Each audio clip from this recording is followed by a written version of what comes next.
Seja muito bem-vindo, seja muito bem-vinda ao nosso canal Saber a Lei. Hoje o tema é Direito do Trabalho, especificamente demissão por justa causa. Nós vamos tratar quando ocorre, quais são as características, como anular uma demissão por justa causa aplicada de forma equivocada pelo empregador, dentre outras circunstâncias. E hoje, especificamente, nós vamos abordar a hipótese prevista no artigo 482, que trata do abandono de emprego. Está comigo aqui o Dr. Wellington. Doutor, muito boa tarde, tudo bom? Boa tarde, Valdemar. Dr. Wellington é especialista em Direito do Trabalho e sempre colabora aqui no canal com os seus conhecimentos relacionados a essa área. Doutor, então já quero começar o nosso bate-papo. Antes de adentrar na questão de abandono do emprego, eu quero que você faça uma rápida introdução, né? Nós já conversamos especificamente sobre o que é a demissão por justa causa, quais são os requisitos que devem ser seguidos para aplicar essa penalidade tão severa ao trabalhador, mas para aqueles que não visualizaram esse vídeo, eu gostaria que você explicasse aqui, antes de entrar na questão do abandono do emprego, o que vem a ser uma demissão por justa causa. Valdemar, de uma maneira bem simples, a justa causa ocorre quando o empregado comete um ato faltoso gravíssimo e o empregador dispensa ele nesta modalidade, justa causa. No entanto, é necessário ter, no mínimo, 4 quesitos para que o empregador cumpra esta formalidade que a lei exige para caracterizar a justa causa. Uma delas é a tipificação, isto é, o empregado, no momento que ele comete um ato faltoso, ele tem que ser esse ato tipificado na lei, isto é, tem que estar previsto no artigo 482 da CLT. O segundo requisito é a proporcionalidade. O ato praticado pelo empregado tem que ser proporcional à medida que o empregador vai aplicar essa justa causa nele. O terceiro ato o ato tem que ser imediato. No momento que o empregado cometer essa falta, o empregador deverá aplicar a justa causa no máximo em 48 horas. E o mais importante, o ato praticado pelo empregado tem que ser um ato gravíssimo. Ele não pode ser um ato moderado, tem que ser um ato gravíssimo. Não sendo gravíssimo, não há que se falar em justa causa. Perfeito, Wellington. Então vamos entrar agora na questão do abandono de emprego. Primeira dúvida que eu tenho sobre esse tema, doutor, que a gente recebe muito questionamento. Existe um prazo estabelecido na lei, dizendo para ser caracterizado um abandono de emprego tem que ser 10 dias, 15 dias, 30 dias, 40, 60, enfim. Existe um prazo legal, né, previsto na lei? Segundo, como que é caracterizado um abandono de emprego para justificar uma demissão por justa causa? Valdemar, na CLT não existe expresso quanto tempo tem que ser considerado para ser considerado o abandono de emprego. 15 dias, 20 dias, corridos ou não. No entanto, existe a súmula 3.2 do TST que estabelece que, após 30 dias, o empregado não justificar, tiver o ânimos de abandonar o emprego, a Justiça do Trabalho entende sim que ele cometeu um ato gravíssimo e passível de abandono de emprego. Perfeito, doutor. Então nós temos a súmula 32, que está, ou seja, um conjunto de decisões, um compilado, né, uma jurisprudência consolidada que acabou gerando essa súmula 32 do TST, que convencionou 30 dias, que é um prazo razoável, embora não esteja previsto em lei, mas as decisões reiteradas acabaram chegando nesse patamar. Perfeito, ficou bem esclarecido. Agora, em relação ao ânimos, à intenção, né, porque além do prazo, né, estabelecido pela súmula de 30 dias, tem que existir também a vontade, né, demonstrada desse trabalhador de não continuar executando a sua atividade na empresa, né? Diante disso, como que é caracterizado esse abandono, né? Esses 30 dias, como que começa a contagem dele? A empresa tem que mandar um telegrama, o fato desse trabalhador receber um telegrama já é suficiente para caracterizar que ele teve a intenção de abandonar o emprego? Como que isso pode ficar evidenciado? Então, Valdemar, você mencionou o quê? Como se provar esse abandono de emprego? Como se provar, como se contar, a partir de qual data se contar que o empregado deixou de comparecer na empresa com ânimos, isso é, com vontade explícita de não voltar ao trabalho? A Justiça do Trabalho, Valdemar, entende que, através de um telegrama enviado ao empregado e ele aceitando esse telegrama, isto é, assinando esse telegrama que recebeu, que tem ciência que a empresa está convocando para ele justificar as suas faltas, a Justiça do Trabalho começa a se entender que ele não tem a vontade de retornar ao trabalho. Isto é, doutor, mas se ele por acaso não assinar esse telegrama, recusar de assinar esse telegrama, caracteriza como aceito a não retornar à atividade? Não.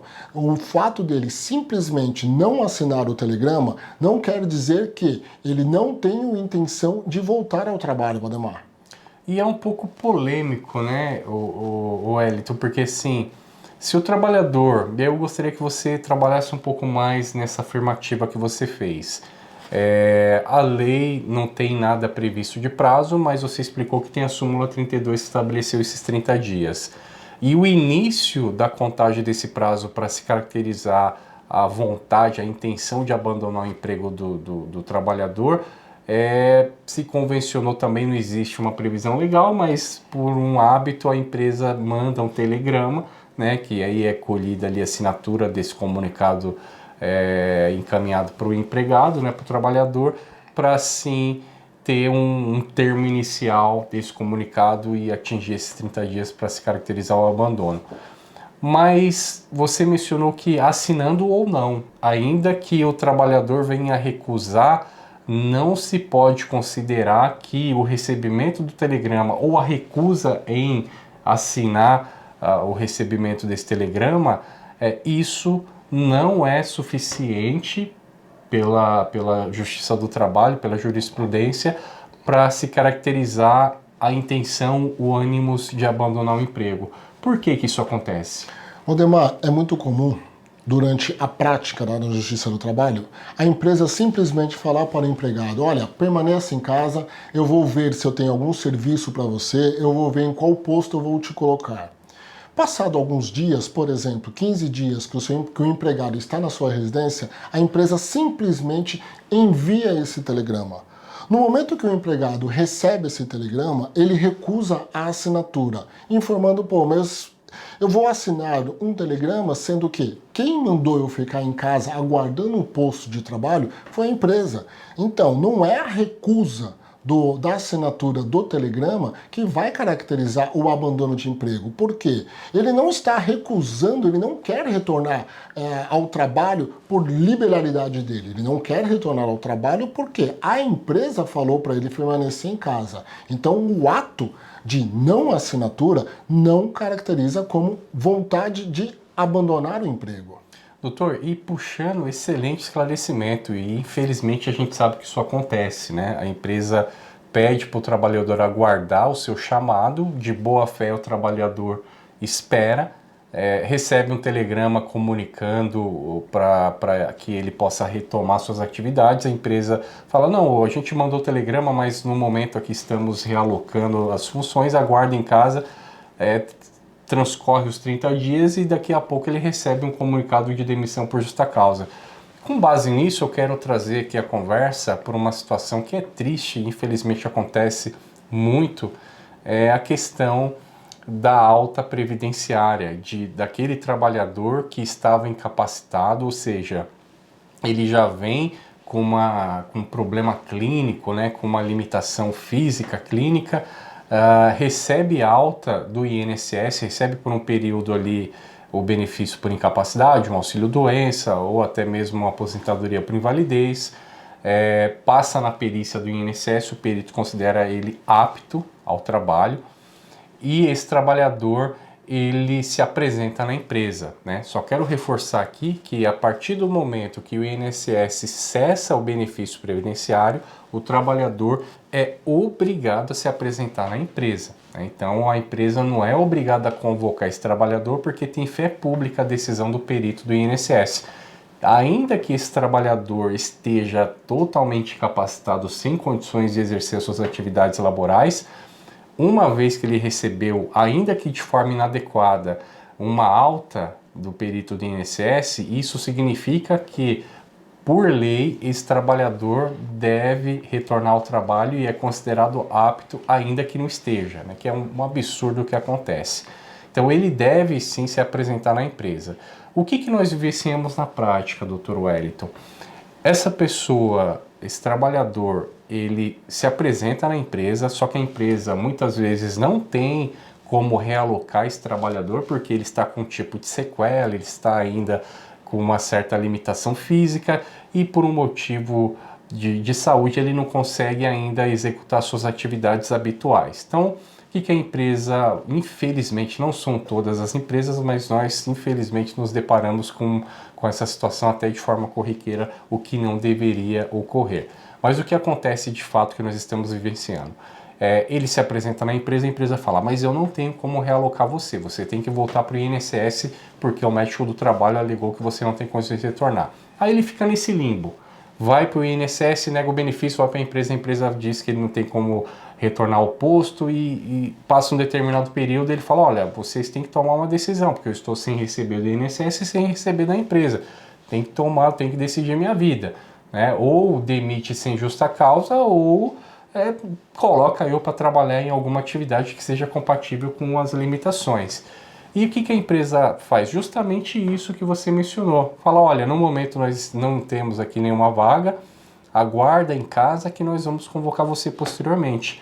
Manda uma notificação convocando esse trabalhador, né? Ele se apresenta na empresa, a empresa fala, não, aguarda em casa que nós vamos convocar você assim que abrir aqui essa vaga. De boa fé, esse trabalhador acaba esperando e é surpreendido depois por uma demissão por justa causa. Isso é lamentável, doutor, mas infelizmente acontece.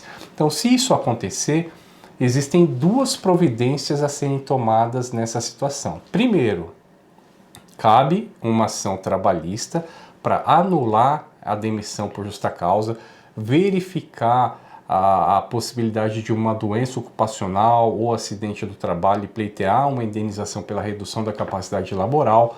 Cabe também pedido de pensão vitalícia, indenização por danos morais e materiais, dentre vários outros direitos decorrentes do contrato de trabalho.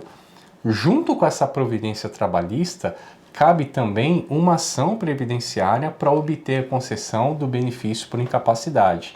Então, o trabalhador que está nessa situação, esteve no limbo, não recebeu nem da empresa nem do INSS, se apresentou na empresa e acabou recebendo uma demissão por justa causa, ele pode tomar providência trabalhista para corrigir tudo isso e pleitear todos os seus direitos, assim como entrar com procedimento para recuperar ou obter um benefício por incapacidade, como um auxílio acidente, uma aposentadoria por invalidez, que mudou o nome após a reforma, e o auxílio doença, que também teve o seu nome alterado para auxílio por incapacidade temporária.